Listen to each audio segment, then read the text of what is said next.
To update your company information, hover over the header section, click on Account Book and select Company Profile. The Company Profile page is organized into multiple sections. Start by uploading your company logo.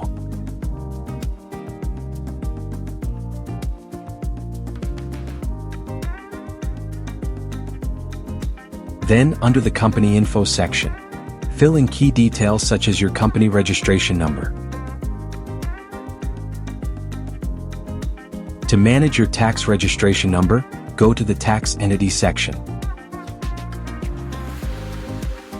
Click the drop-down arrow and a small window will appear. Then click the plus symbol to add a new tax entity. Add details of the company from name, tax registration number, business registration number, and other relevant fields.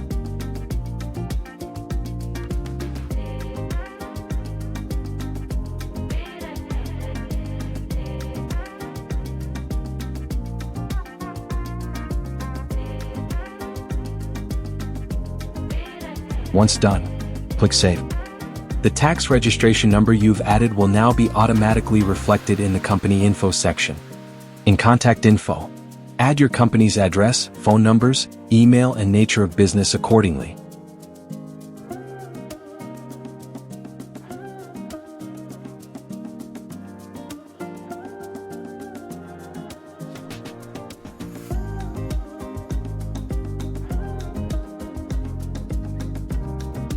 If your delivery address differs from your main business address, you can enter it here in the Delivery Info section.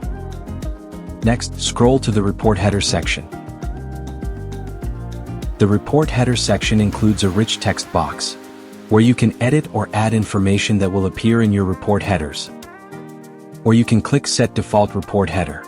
The system will automatically generate a basic header using your company's information. You can still edit the header manually to include any additional text or formatting, depending on your reporting needs. Now that your company information is updated, return to Account Book and click on Settings. On the left-hand side, select e-invoicing.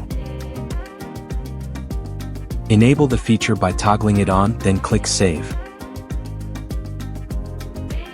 Your account is now ready to use e-invoicing within AutoCount Cloud Accounting and will be tied to invoices, credit notes, and self-billed documents. And that's how you update your company profile and activate e-invoicing with ease.